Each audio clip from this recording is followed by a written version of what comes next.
Good morning everyone. कैसे हैं आप लोग? बढ़िया। सब लोग अच्छे से पढ़ाई हो रही है? हो रही है। चलिए बढ़िया। तो आप लोग सेट लगा के आए हैं कल वाला? आए? कितने लोग ईमानदारी से बताइए कि नहीं आए हैं? एकदम अपनी ईमानदारी से, मतलब उसमें कोई बट नहीं है और कोई मतलब झूठ बोलने की जरूरत नहीं है। कितने लोग ऐसे हैं खासतौर पे ऑफलाइन वाले जो कल के सेट को नहीं लगा के आए हैं, मतलब रिवीजन करके नहीं आए? एक, श्रुति, गरिमा, दो, मनीष आप भी नहीं आए हो। क्यों? क्या दिक्कत आ गई? अच्छा, कहीं घूमने चले गए? ठीक। और ये दोनों तो घूमने चली गई थी, दोनों सहेली हैं, ठीक है। मनीष आप ऐसे ही नहीं लगाए? क्यों ऐसे नहीं लगाए? कोई तो रीजन रहा होगा। आप भी घूमने गए, टाइम नहीं मिला, या किसी और के साथ घूम रहे थे, कुछ तो ऐसा रीजन रहा, घर से फोन आ गया, मन नहीं लगा, है ना, लाइट नहीं थी, कुछ भी बहाना भी तो हो सकता है भाई, बहाने तो बहुत होते हैं। कुछ तो बहाना बता दो यार। ऐसा तो है नहीं कि कमरे में रह के और 10 क्वेश्चन को नहीं करके आना, मतलब पच नहीं रहा है ना। ऐसा लग रहा है कि सीधे सीधे झूठ बोलने वाली बात है। तो ईमानदारी से कहें तो आप उसको, उस पेज को पलटे ही नहीं। सही बात यही है। तो इसमें देखिए नुकसान आप ही का है, आप ही लोगों का है। आप ही का मतलब कि आप लोगों का है, इसमें हम लोगों का कोई नुकसान नहीं है। हमारा काम क्या है? पढ़ाना। हम लोग क्या करेंगे? पढ़ा दिया करेंगे, 1 set 2 set 10 set 200 set 500 set. लेकिन फाइनली पढ़ना आप ही लोगों को है, क्योंकि सिलेक्शन भी आप ही लोगों को लेना है। हम लोग तो जो लेना था वो ले चुके। जितना पढ़ने के इंड पे, पढ़ने के स्तर पे जितना हम लोग पढ़ाई करना था वो हम लोग कर लिए। अब हम लोग ज्ञान के लिए पढ़ रहे हैं या आप लोग पढ़ाने के लिए पढ़ रहे हैं। सिलेक्शन तो अब हम लोग को नहीं लेना है, खासतौर पे इस जन्म में तो नहीं लेना, क्योंकि अब मजबूरी हो गई ना, खत्म कहानी। भाई हम लोग उस स्थिति में आ गए हैं कि ना फॉर्म भर सकते हैं, एज ही नहीं है। जब एज नहीं है तो फॉर्म कहाँ भरेंगे? जब फॉर्म नहीं भरेंगे तो फिर काहे का सिलेक्शन, काहे का परीक्षा? तो भैया अब हम लोग उस दौर से बाहर हैं, तो नुकसान इसमें हम लोग का है भी नहीं। हमारा काम है एज ए ड्यूटी आके पढ़ा देना, सेट लगवा देना, उसका एक्सप्लेनेशन बता देना। उसके अलावा ऑफिस में आके आप उस पर डिस्कस करेंगे तो उसके संबंधित भी आपके डिस्कशन को आगे बढ़ा देना या आपके साथ डिस्कस कर लेना।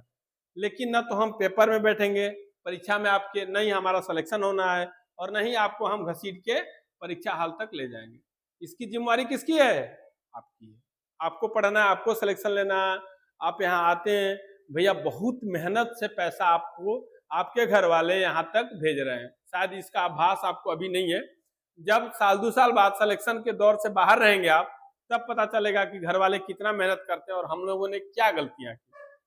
वो चीज हम लोग भी भुगत रहे हैं। भाई सिलेक्शन देखो, सिलेक्शन न होना एक अलग बात है, पढ़ना ही नहीं, मेहनत ही नहीं करना वो एक अलग बात है ना। हम लोग सिलेक्शन नहीं मिला, हम लोगों का ये टीस है।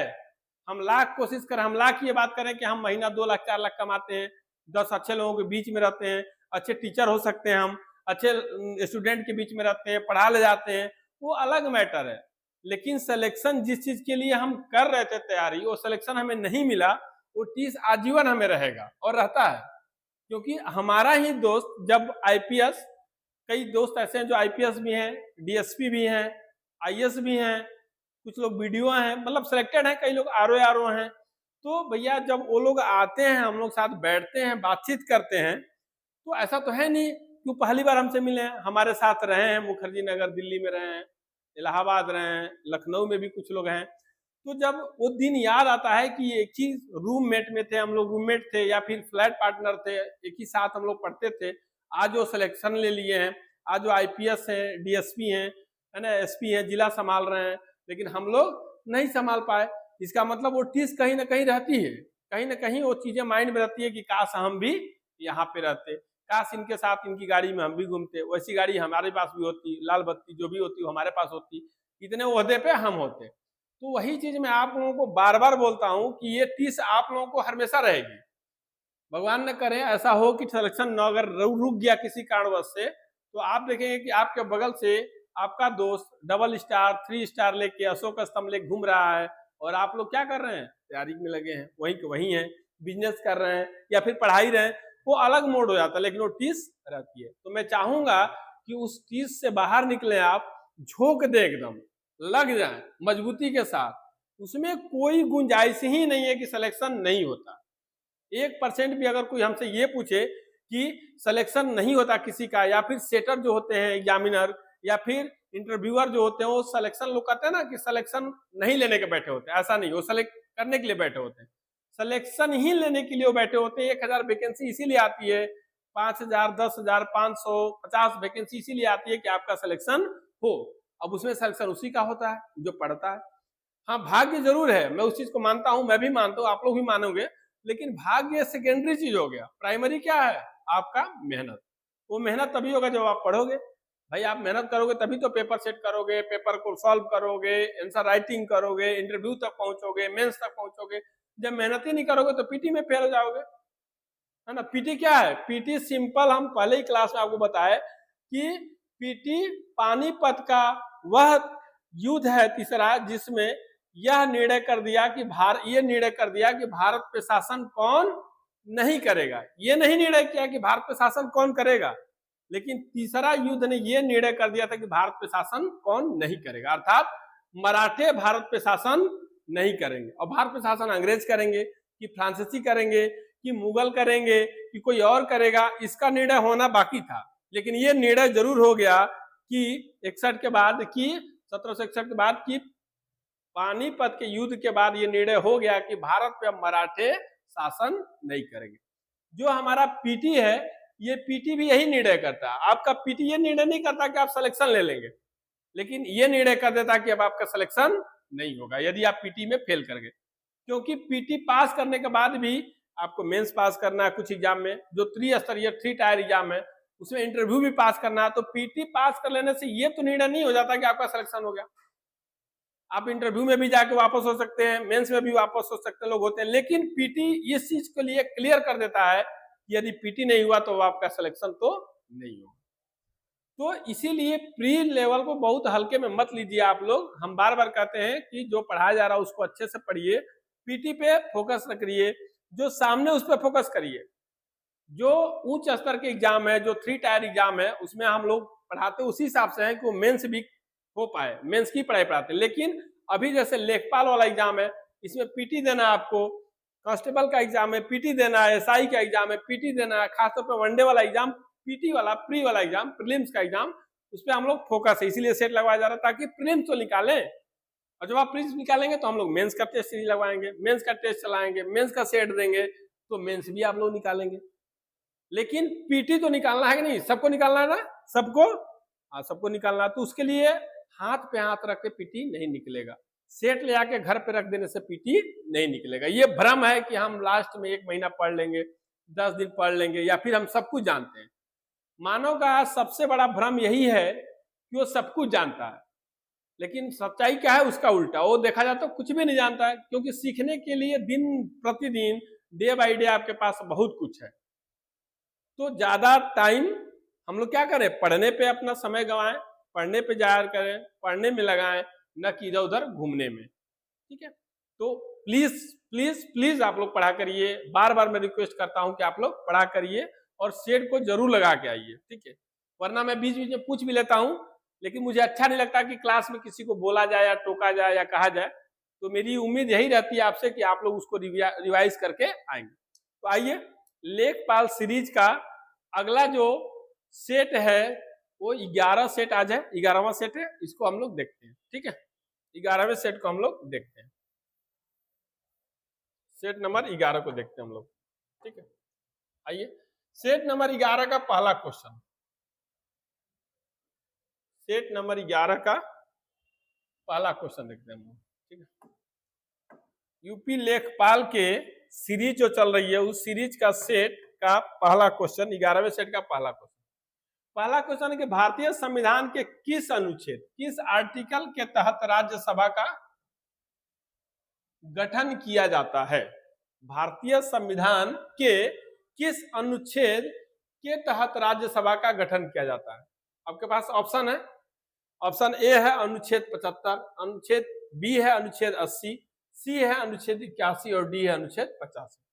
सही उत्तर है अनुच्छेद 80, मतलब बी, आर्टिकल 80। आर्टिकल 80 के तहत भारतीय संविधान में राज्यसभा के गठन की बात की गई है। आइए इसका एक्सप्लेनेशन देते हैं, इसका व्याख्या देखते हैं। भारतीय संविधान के अनुच्छेद 80 में राज्यसभा की संरचना का प्रावधान है। संरचना मतलब वही गठन का प्रावधान है। राज्यसभा को उच्च सदन या अस्थाई सदन भी कहा जाता है। दो क्वेश्चन है, ये क्वेश्चन बहुत इंपॉर्टेंट है और कई बार ये क्वेश्चन पूछा गया। राज्यसभा को क्या कहता है? उच्च सदन और अस्थाई। क्यों उच्च सदन क्यों कहा जाता है, निम्न सदन क्यों कहा जाता है और अस्थाई क्यों कहा जाता है? ये इसलिए कहा जाता है कि राज्यसभा को कभी भी भंग नहीं किया सकता। जैसे लोकसभा है, लोकसभा को हर 5 साल बाद भंग किया जाता है, उसके पहले भी किया जा सकता है। हर 5 साल में चुनाव होता है लोकसभा का, नया लोकसभा गठित होती है, नए पीएम बनते हैं, नए तरीके से सब कुछ व्यवस्था बनती है। इसमें ऐसा नहीं है, इसीलिए इसको अस्थाई कहा गया। मतलब कभी ये समाप्त नहीं होता, इसे भंग नहीं किया सकता। इसके सदस्यों का कार्यकाल कितना होता है? 6 वर्ष का। ये भी इंपॉर्टेंट क्वेश्चन है, कई बार पूछा है कि राज्यसभा के सदस्यों का कार्यकाल कितना होता है? 6 वर्ष का होता है। लोकसभा कितना होता है? 5 वर्ष का होता है। 6 वर्ष का कार्यकाल एक मेंबर यदि राज्यसभा से चुना जाता है तो 6 साल तक राज्यसभा का सदस्य रहेगा। 6 साल बाद क्या हो जाएगा? वो हट जाएगा, दूसरा मेंबर आएगा या फिर दूसरी बार वो नॉमिनेट होगा। अब बात यह है कि राज्यसभा के जो सदस्य होते हैं, जो चुनाव होता है वो 1/3 हर दूसरे साल निकल जाते हैं। तो क्या हो जाता है कि हर दूसरे साल 1/3 ऐसे निकलते 6 साल में अपना कार्यकाल ये पूरा करते हैं। ठीक है, तो कभी ये भंग नहीं होता है, इसीलिए ये अस्थाई है, उच्च सदन है और इसका कार्यकाल 6 वर्ष होता है और उसके बाद ये 1/3 हमेशा निकल जाते हैं। ठीक है, अगला क्वेश्चन देखते हैं। इसमें कोई डाउट? कोई डाउट नहीं।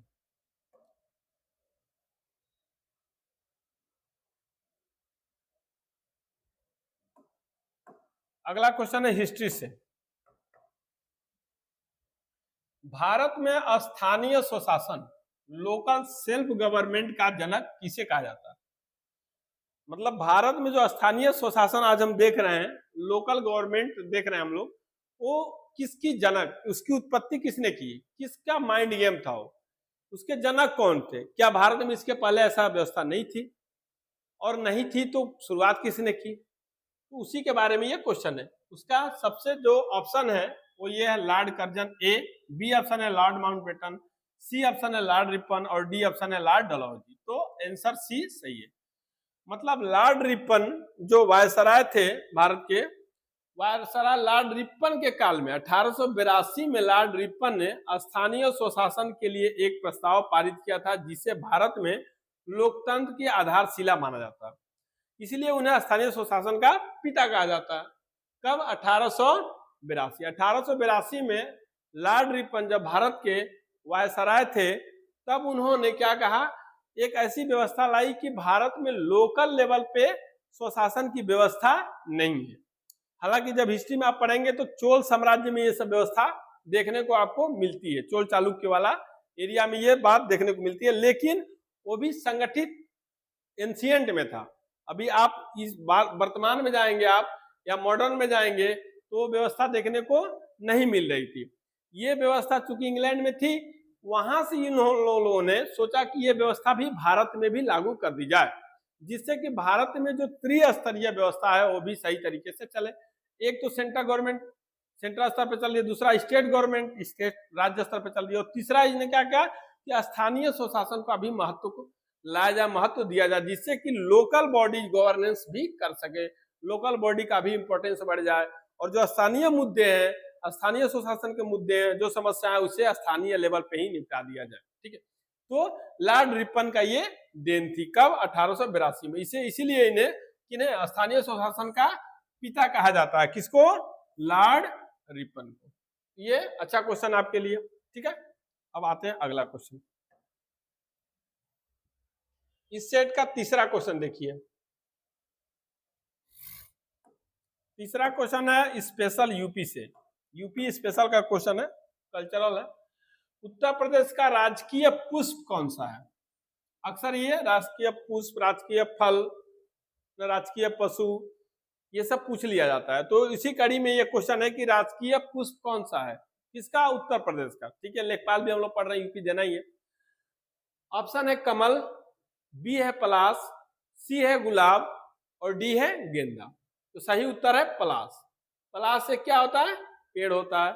उसी को उत्तर प्रदेश का राजकीय पुष्प कहा जाता है, मतलब फूल होता है, पलाश का फूल, पेड़ होता है उसमें से पलाश का फूल निकलता है, तो उसी को ये पुष्प कहा गया, राजकीय पुष्प। अब आते हैं व्याख्या देखते हैं। उत्तर प्रदेश का राजकीय पुष्प पलाश है, टिश्यू, टिश्यू इसका इंग्लिश में नाम है। इसे जंगल की आग, फ्लेम ऑफ द फॉरेस्ट भी कहा जाता है। पलाश को 2011 में राजकीय पुष्प घोषित किया गया था। कब घोषित किया गया था? 2011 में, मतलब 2011 से पहले राजकीय पुष्प ये नहीं था। राजकीय पुष्प 2011 में किसे बनाया गया? पलाश को बनाया गया। इसे क्या बोलते हैं? जंगल की आग बोलते हैं, फ्लेम ऑफ द फॉरेस्ट बोलते हैं, और इसका नाम है पलाश। ठीक है, कोई डाउट किसी तरह का? अच्छा क्वेश्चन है, इंपॉर्टेंट क्वेश्चन है, मस्त क्वेश्चन है, इसको आप लोग जरूर याद करें। आइए अगला क्वेश्चन देखते हैं।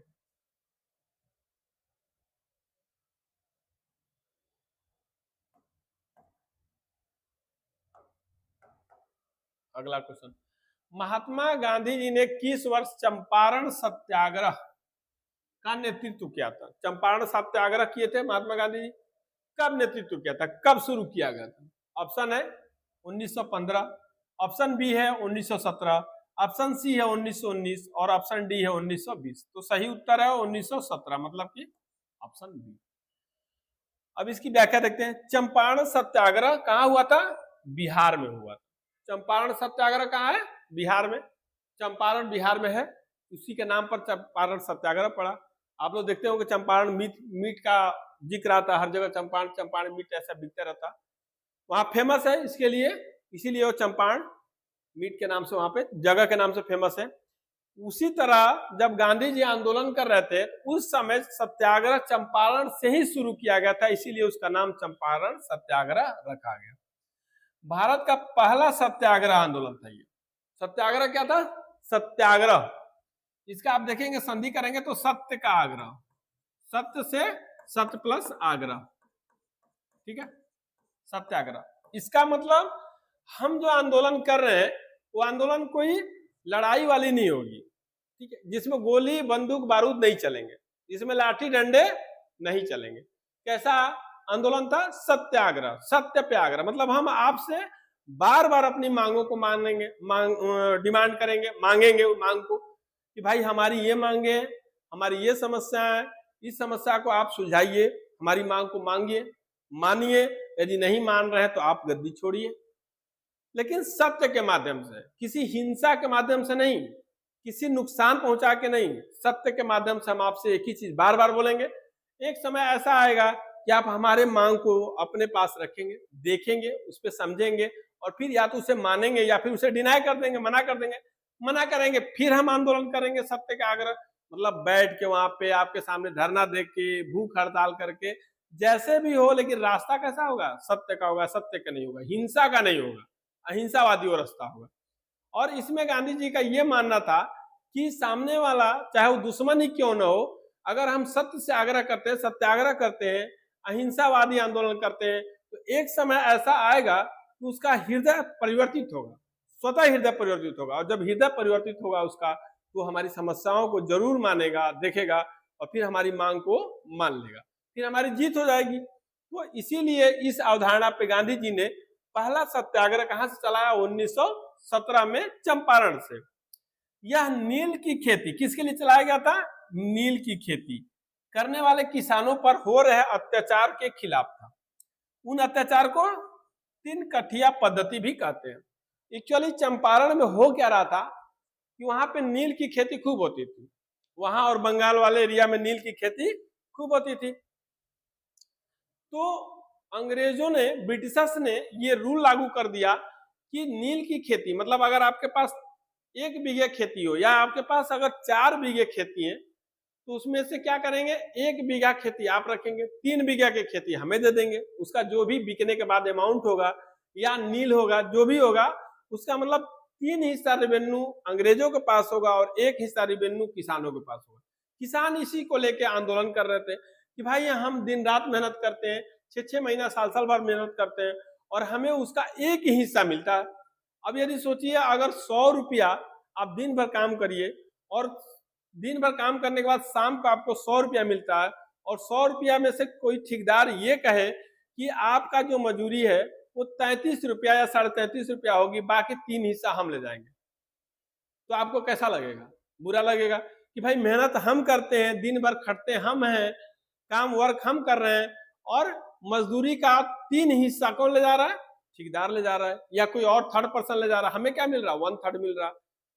या 400 आपकी मजदूरी है तो उसमें से 300 चला गया, 100 रुपया आपको मिला। तो ऐसा लगता है कि कोई हमारे साथ क्या कर रहा है?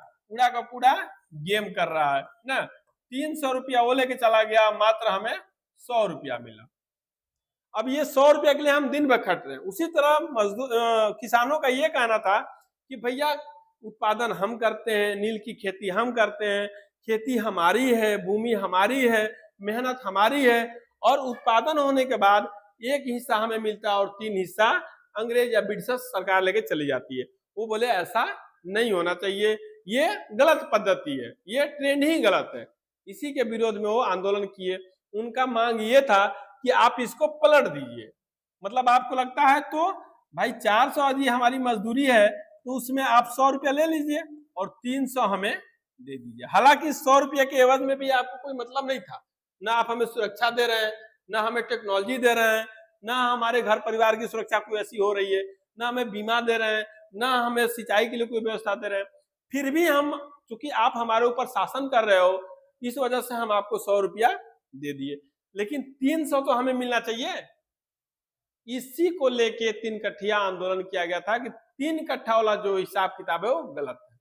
उसमें हम 1 कट्ठा आपको देंगे, 3 कट्ठा खुद रखेंगे, जबकि ब्रिटिशर्स का कहना था कि 3 हिस्सा या 3 कट्ठा हम लेंगे, 1 कट्ठा किसानों को देंगे।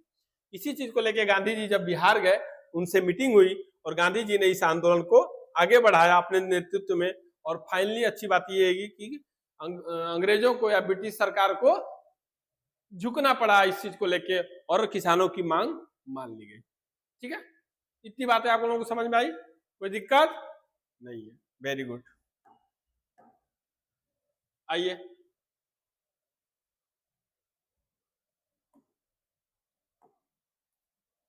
अगला क्वेश्चन है ज्योग्राफी से। वायुमंडल की सबसे निचली परत कौन सी है? सबसे निचली परत कौन सी है? तो आपके पास ऑप्शन है समताप मंडल, स्ट्रेटोस्फीयर, मध्य मंडल, मेसोस्फीयर, क्षोभ मंडल, ट्रोपोस्फीयर और आयन मंडल, आयनोस्फीयर। तो सही उत्तर है सी, क्षोभ मंडल, ट्रोपोस्फीयर। ठीक है, ऑप्शन सी सही है, ट्रोपोस्फीयर है क्षोभ मंडल। अब जानते हैं आपको वायुमंडल में इस तरह परत पाई जाती है, ये परत है, ये है और ये है, 1 2 3 4 हो गए, 4 परत है। तो सबसे कह रहा है कि निचली परत, सबसे ये जो नीचे वाली परत है ये कौन सी है? स्ट्रेटोस्फीयर। ठीक है, एसटी स्ट्रेटोस्फीयर या फिर सॉरी ट्रोपोस्फीयर। इसके बाद क्या है? स्ट्रेटोस्फीयर, मतलब कि क्षोभ मंडल, फिर समताप मंडल, फिर मध्य मंडल, फिर आयन मंडल या ओजोन मंडल। इसको बोलते हैं आयन मंडल। ठीक है, इसको बोलते हैं मध्य मंडल, इसको बोलते हैं समताप मंडल और इसको बोलते हैं क्षोभ मंडल, स्ट्रेटोस्फीयर। ट्रोपोस्फीयर, स्ट्रेटोस्फीयर, मेसोस्फीयर और आयनोस्फीयर, ये सीक्वेंस है हमारे किसके? वायुमंडल के। ठीक है, अब आते हैं व्याख्या पे। क्षोभ मंडल वायुमंडल की सबसे निचली और महत्वपूर्ण परत है। ये हमारे लिए बहुत इंपॉर्टेंट है, ये वाला। मौसम की सभी घटनाएं जैसे वर्षा, कोहरा और बादल बनना इसी परत में होता है। ये जो परत हम आपको बताया ट्रोपोस्फीयर, ये जो हम परत बताएं ट्रोपोस्फीयर,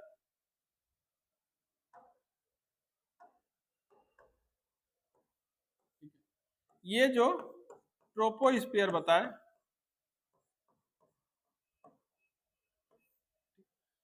क्षोभ मंडल, इसी में आप देखेंगे कि सारी घटनाएं जो भी, जैसे वर्षा सबसे ज्यादा यही होगी, कोहरा यही बनेगा, बादल यही फटेंगे, यही बनेगा, बनना बिगड़ना सब कहीं लगा रहता। तो ये वाला एरिया बहुत ही इंपॉर्टेंट है। लेकिन इसीलिए चूंकि सबसे ज्यादा मौसमी घटनाएं यहीं पे होती है, मौसम सबसे ज्यादा चेंज यहीं पे होता है, बदलाव यहीं पे होता है, इसीलिए आप देखेंगे क्षोभ मंडल में कभी भी एरोप्लेन को नहीं उड़ाया जाता है। जहाज, हवाई जहाज यहाँ पे नहीं उड़ते हैं, मतलब इसके ऊपर वाले एरिया में, समताप वाले एरिया में उड़ते हैं। क्यों? क्योंकि यहाँ टेम्परेचर भी अलग है, यहाँ का वर्षा की एक्टिविटी भी अलग है, बादल बनना बिगड़ना यहाँ लगा रहता है, कोहरा भी दिखे तो मौसमी घटनाएं यहाँ ज्यादा परिवर्तित होती है, इसीलिए यहाँ पे प्लेन या एरोप्लेन को नहीं उड़ाया जाता। ये भी एक क्वेश्चन पूछा, इसलिए मैं आपको बता दिया। ठीक है, कोई दिक्कत? आइए अगला क्वेश्चन देखते हैं। इस सेट का अगला मतलब छठा क्वेश्चन देखते हैं।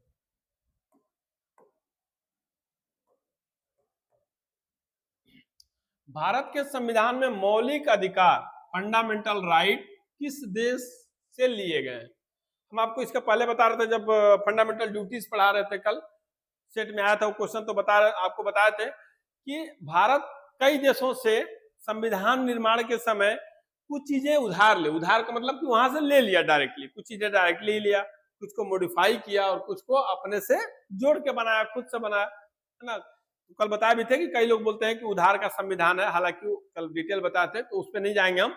और नहीं ये उधार का संविधान है, बल्कि भारतीयों या संविधानविदों की बहुत अच्छी बात यह रही कि जो उन्हें अच्छा लगा किसी और देश से, उसको एटिटी जो ले लिए, क्योंकि उन्हें यहाँ भी नीड समझ में आई उसकी।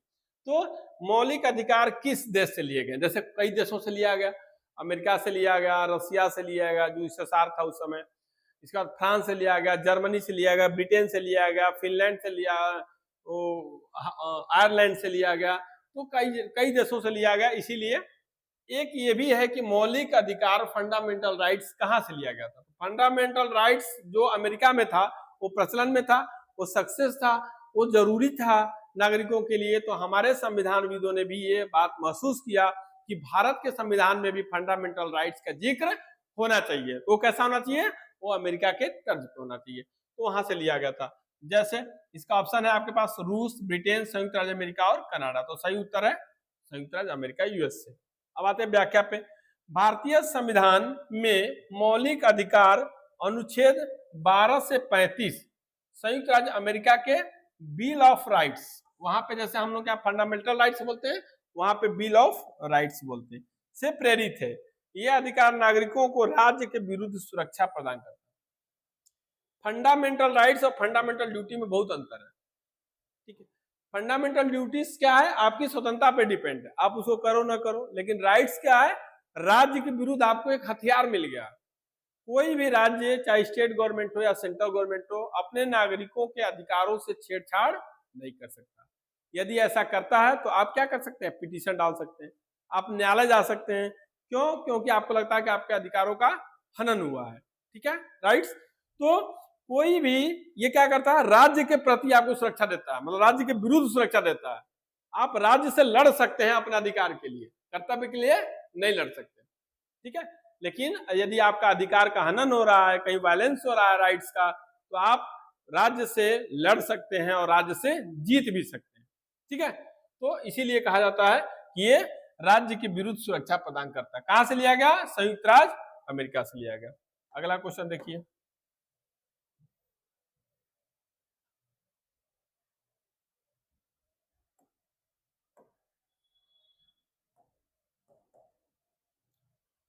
विटामिन सी रासायनिक नाम क्या है? विटामिन सी का रासायनिक नाम क्या है? विटामिन सी का रासायनिक नाम क्या है? आपके पास ऑप्शन है, A retinol, B ascorbic acid, C calciferol और डी है टोकोफेरॉल। सही उत्तर है बी, स्कॉर्बिक एसिड। ठीक है, सही उत्तर है स्कॉर्बिक एसिड। विटामिन सी का जो रासायनिक नाम है, केमिकल नेम है इसके, वो है स्कॉर्बिक एसिड। आते हैं व्याख्या देखिए। विटामिन सी को स्कॉर्बिक एसिड भी कहा जाता है। इसकी कमी से स्कर्वी नामक रोग हो जाता है। खट्टे फल जैसे संतरा, आंवला इसके मुख्य स्रोत है।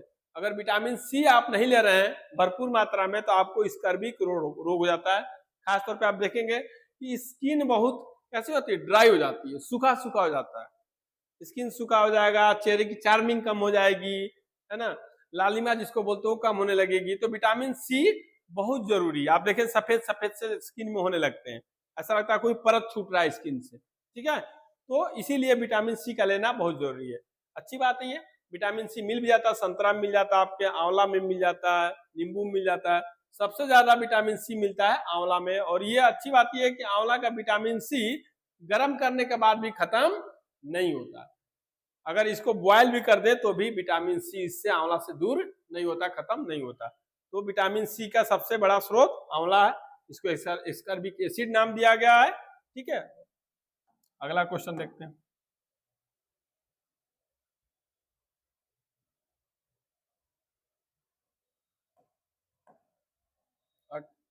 अगला क्वेश्चन है हिस्ट्री से। 1857 के विद्रोह का प्रतीकात्मक नेता कौन था? 1857 का विद्रोह हुआ था, आप लोग जानते हैं। तो कोई भी विद्रोह होता है तो उसका कोई नेतृत्व तो करता है। जैसे आज भी जो आंदोलन होते हैं किसी चीज को लेकर, मान लीजिए छोटा सा आप उदाहरण ले लीजिए, आपके मोहल्ले में, ठीक है, नाली चौक कर गई, तो नाली चौक कर गई तो कोई ना कोई बोलेगा उसको, भाई हमें नगर निगम से बोलना पड़ेगा ना, एमसीडी से बोलना पड़ेगा कि आओ नाली खोदो। मान लीजिए एक दो बार एमसीडी नहीं आई, दो तीन बार उसके कर्मचारी नहीं आए, चार बार आप कंप्लेन किए कोई नहीं आया, तो फिर क्या होगा? मोहल्ले के 10 लोग निकलेंगे अपने घर से और कहाँ चले जाएंगे? नगर निगम के ऑफिस में चले जाएंगे, वहां पे धरना प्रदर्शन देंगे, चिट्ठी देंगे, मेमोरेंडम देंगे, बताएंगे कि भैया इस एरिया में, इस सेक्टर में नाली चौक कर गई है और हम लोग इतना बार बार दे चुके हैं एप्लीकेशन, लेकिन कोई कार्रवाई नहीं हुई। लेकिन ये करने के लिए सभी 10 लोग जाएंगे तो जरूर, लेकिन आप ध्यान से देखेंगे कि उसमें पहल कोई एक आदमी या दो आदमी कर रहा होता होगा। कोई एक आदमी ऐसा होगा जो इस चीज की फिक्र होगी उसे कि नहीं हमारे मोहल्ले में दिक्कतें हैं, वो सभी को इकट्ठा करेगा, सबको बुलाएगा, सबसे बात करेगा, सबसे एप्लीकेशन लिखवाएगा, सिग्नेचर करवाएगा, और हो सके तो सबको साथ लेके नगर निगम ऑफिस जाएगा। तो एक छोटा मोटा आंदोलन, छोटा सा उदाहरण। उसी तरह कोई भी आंदोलन होता है, चाहे वो कैसा भी आंदोलन, हिंसात्मक हो या अहिंसात्मक, किसी तरह का आंदोलन होता है, उसका कोई ना कोई एक लीडर जरूर होता है, एक नेता जरूर होता है, वही उस आंदोलन को आगे बढ़ाता है और वो मांग को रखता भी है। तो वही बोल रहे हैं क्वेश्चन में कि 1857 के विद्रोह का प्रतीकात्मक नेता कौन था? ऑप्शन आपके सामने है, नाना साहेब, ऑप्शन बी है रानी लक्ष्मीबाई, ऑप्शन सी है बहादुर शाह जफर या बहादुर शाह द्वितीय, उन्हीं को जफर नाम भी कहा जाता है। अगला है डी कुंवर सिंह, तो सही उत्तर है सी बहादुर शाह द्वितीय, बहादुर शाह जफर। एक्चुअली 1857 में जो मुगल सत्ता थी उस समय, तो मुगल सत्ता का जो शासक थे, जो राजा थे, वो कौन थे? बहादुर शाह द्वितीय, बहादुर शाह जफर। भारत में 1857 में एक बड़ा विद्रोह हुआ। लोगों को लगा कि ब्रिटिशर जो है, जो ब्रिटिश राज्य है, अंग्रेज है, वो हमारे पे अत्याचार कर रहे हैं, मतलब वो हम पे अधिकार कर रहे हैं या हम पे शासन करने का अधिकार उन्हें नहीं है, उन्हें इस देश से जाना चाहिए, किसी भी तरह एन केन प्राकेण ये देश छोड़ के जाए। इसके लिए क्या जरूरी है? आंदोलन हो, क्योंकि वो प्रेम से तो जाने वाले नहीं थे। मान लीजिए अगर सभी लोग उठ के दिल्ली चले जाते और ये बोलते कि आज के बाद ब्रिटिशर्स भारत से चले जाएं, हम लोग प्रेम से बोलते हैं, जनता मंतर पर धरना दे देते, तो भी नहीं होता, क्योंकि वो तो गोली चला देते, लाठीचार्ज करते, डंडा मारते, क्योंकि वो तो शासन ही कर रहे थे हमारे ऊपर, शासन करने का मूड ही था उनका, तो किसी भी तरह हमें दबा के रखते। इसीलिए हुआ कि नहीं, क्या किया जाए, विद्रोह हुआ, विद्रोह का रूप हुआ, उसका कई एक्सपेक्ट हैं, कई आयाम है उसके, उसमें हम लोग जो क्लास करेंगे या सर लोग आपको हिस्ट्री पढ़ाएंगे तो उसमें आपको पता चल जाएगा या फिर बताया जाएगा। तो उसके कई आयाम थे, उन्हीं में आयाम में से ये था कि भाई अगर विद्रोह कर दिया जाए तो उस विद्रोह का नेता कौन होगा, जो आंदोलन होगा उसका नेता कौन होगा, क्योंकि बिना नेता का आंदोलन तो आगे बढ़ेगा नहीं, बिना नेता का विद्रोह भी आगे नहीं बढ़ेगा। तो कोई ना कोई एक ऐसा नेता होना चाहिए जिस नेता पे भारत के सभी लोग एग्री कर जाएं, सबकी सहमति बन जाए। जैसे गांव में होता है, गांव में मान लीजिए एक प्रधान है, तो उस प्रधान को लेकर सभी लोग एग्री करते हैं, तभी तो प्रधान ही जीतते हो, तभी तो मुखिया आदमी जीतते हैं। यदि सबको वोट ना मिले तो कैसे जीतेंगे? दूसरी बात, जब गांव का एक अच्छा व्यक्ति होता है तो उस पर सब लोग सहमत होते हैं कि हाँ ये सही है, ये सभी कास्ट, सभी धर्म, सभी रिलीजन को लेकर आगे बढ़ते हैं, इसलिए इनको नेता चुनते हैं हम लोग। वही हाल था 1857 में। 1857 की क्रांति में लोगों को लगा, क्रांतिकारियों को लगा कि एक ऐसा हमें व्यक्ति चाहिए, एक ऐसा नेता चाहिए जो हमारा नेतृत्व कर सके और वो सभी समुदाय के लोगों के लिए सर्वमान्य हो। ऐसा ना हो कि न हिंदू के लिए हो, न मुस्लिम के लिए हो, न सिख के लिए हो, सबके लिए हो, न बौद्ध जैन जो भी थे सबके लिए हो और सबको सर्वमान्य हो। इसीलिए उसको लेके हम लोग आगे बढ़ेंगे। इसीलिए उस समय के जो बहादुर शाह जफर थे, नेता थे, मुगल नेता थे, राजा थे, ठीक है, उनको इन विद्रोहियों ने अपना नेता बना लिया। व्याख्या देखिए, हालांकि वो वृद्ध हो चुके थे। अगर बहादुर शाह जफर की बात करें तो उस समय लगभग उनकी उम्र 80 साल की थी, और 80 साल की उम्र में वो विद्रोह करने की स्थिति में नहीं थे, और शक्तिहीन भी थे, क्योंकि जब तब बताया जाता था कि जब बहादुर शाह का लगभग शासन कहाँ रह गया था, बस लाल किले से लेके और चांदनी चौक, मतलब वहीं अगल बगल एरिया में रह गया था। दिल्ली से दौलताबाद अब नहीं रह गया था, वो दिल्ली में ही सिमट के रह गए थे। तो बहुत शक्तिशाली भी नहीं थे, बहुत युवा भी नहीं थे, लेकिन फिर भी क्रांतिकारियों की मजबूरी थी कि एक ऐसा सर्वमान्य नेता को अपना नेता चुना जाए जिनके नेतृत्व में हम लोग विद्रोह कर सके या फिर आंदोलन चला सके। तो इसीलिए बहादुर शाह को, जफर को विद्रोह के प्रतीक के रूप में चुना गया था। उनके नाम ने अंग्रेजों से लड़ने वाले विभिन्न समूहों को वैधता और एकता की भावना प्रदान की। बहादुर शाह जफर का नाम से ही लोगों में एकता आई, हिंदू मुस्लिम एक हुए और 1857 का विद्रोह भारत में हो सका। ठीक है, कोई दिक्कत नहीं। आइए अब दूसरा क्वेश्चन देखते हैं। इस सेट का अगला क्वेश्चन देखते हैं अब।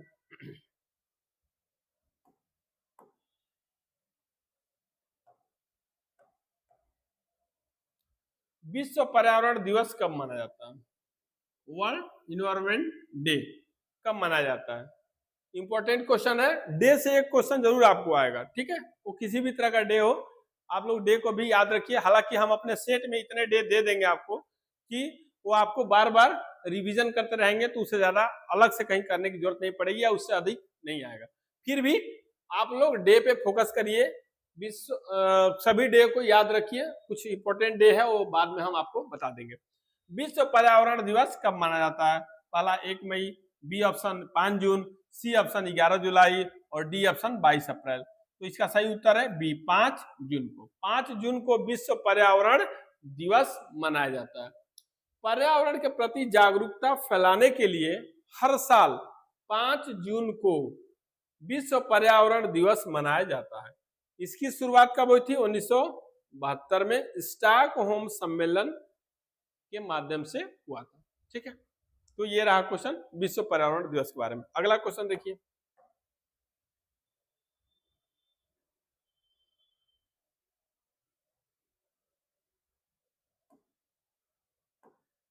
अगला क्वेश्चन फिर से हिस्ट्री का है।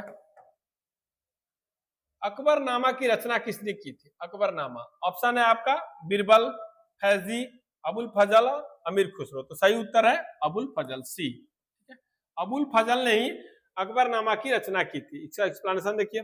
अबुल फजल मुगल सम्राट अकबर के 9 रत्नों, इसके पहले भी शायद हम इस पे डिस्कस किए, हो सकता है ये क्वेश्चन ना हो, क्वेश्चन कोई और है, लेकिन हमें याद आ रहा है कि 9 रत्नों की बात हुई थी। बताया था ना कि अकबर के राज दरबार में 9 रत्न थे। 9 रत्न मतलब ये नहीं थे कि हीरे, चांदी, सोने, मोती, ये सब नहीं। 9 रत्नों को मतलब विद्वान लोग थे, वो किसी न किसी फील्ड में कैसा थे, वो एक्सपर्ट थे। जैसे कोई पॉलिटी में एक्सपर्ट था, प्रशासन में, कोई इकोनॉमी में, कोई राज व्यवस्था में, कोई पीआर में, कोई राज दरबार में, कोई आर्थिक रूप से, कोई सामाजिक रूप से, मतलब सबका जो 9 रत्न थे कहीं ना कहीं किसी फील्ड में वो अपने को विशेषज्ञ थे। तो अकबर के समय में 9 रत्न थे उसके दरबार में, और सभी लोगों का एक काम था कि वो अपने अपने फील्ड के मास्टर हो और अपने अपने फील्ड की समस्या को समझे और उसको समाधान करे उसका। उन्हीं 9 रत्नों में से एक थे अबुल फजल। ठीक है, उन्होंने अकबर के शासनकाल का आधिकारिक इतिहास, अकबरनामा, ये क्या है? अकबर के शासन का आधिकारिक इतिहास है। मतलब ऐसा इतिहास लिखा गया जिसमें अकबर के समय का ये बताया गया उनका प्रशासन कैसा होना चाहिए, उनका प्रशासन कहाँ तक है, प्रशासनिक व्यवस्था कैसी है, कौन कौन से उस प्रशासनिक व्यवस्था का स्तंभ है, ये सभी चीजें अकबरनामा में उल्लेखित है। ठीक है, तो 3 भागों में, अकबरनामा को 3 भागों में लिखा गया था, जिसका तीसरा भाग आईने अकबरी कहलाता है। ये भी इंपॉर्टेंट है, यह पूछा हुआ है कि अकबरनामा का तीसरा भाग क्या कहलाता है? तो तीसरा भाग क्या कहलाता है? आईने अकबरी कहलाता है। किसके माध्यम से? अबुल फजल के माध्यम से लिखा गया। अबुल फजल कौन थे? 9 रत्नों में से एक थे। ठीक है, तो इसमें कोई दिक्कत नहीं है। Very good. तो आज हम लोगों ने लेखपाल सीरीज के सेट नंबर 11 के 10 क्वेश्चन को हम लोग देख लिए। अब आप लोग बताइए इसमें से कोई 10 क्वेश्चन में से एक भी ऐसा क्वेश्चन जो कंफ्यूजन क्रिएट कर रहा हो, जिसका एक्सप्लेनेशन आप लोगों को समझ में नहीं आया हो, या फिर क्वेश्चन टफ लगे हो। ऐसा हमें नहीं लग रहा, क्योंकि क्वेश्चन बहुत ही आसान और बहुत ही टफ के बीच में होते हैं हमारे। तो आप लोगों को अच्छा लगता है, पढ़ने में भी मन लगता है, एक्सप्लेनेशन भी अच्छा लगता है। तो मेरा यही कहना है बार बार आपसे, जो सेट लगवाया जा रहा है, जो आपको बताया जा रहा है, फर्दर उसको आप क्या करें, रिवीजन करके आए, ताकि पढ़ने का मजा दोगुना हो जाए, हम लोग उस चीज को डेली के डेली याद कर पाए, और अपना जो टारगेट है, हम लोग का जो गोल है, उसको अचीव कर पाए। और न सिर्फ अचीव करने का मतलब ये नहीं कि अगले 5 साल तक अचीव पंचवर्षीय योजना चलाना, ऐसा नहीं करना। अचीव करने का मतलब जितना जल्दी अचीव हो जाए। भाई भूख लगी अभी, तो खाना अभी मिले तो उसका टेस्ट है। भूख अभी लगी है और खाना कल शाम को मिले तो फिर क्या हो जाएगा, वो खाना टेस्टहीन, टेस्टलेस हो जाएगा ना, स्वादहीन हो जाएगा। तो जब भूख अभी लगी है तो खाना अभी मिलना चाहिए। वैकेंसी अभी आई है तो सिलेक्शन इसी साल होना चाहिए, ये हमारा टारगेट है, ये आपका टारगेट होना चाहिए। तो भैया मैं बार बार इस चीज को बोल रहा हूँ, फर्दर बोल रहा हूँ, आपसे बार बार रिक्वेस्ट भी कर रहा हूँ कि जो भी चीजें हम लोग पढ़ा रहे हैं सेट के माध्यम से, उसे आप रिवीजन करके जरूर है। ठीक है, तो आज के लिए इतना ही, फिर हम लोग कल एक नए सेट के साथ आप लोग के सामने मिलेंगे। आज के लिए इतना, बहुत बहुत धन्यवाद। गुड डे, आपका दिन शुभ हो। नमस्कार।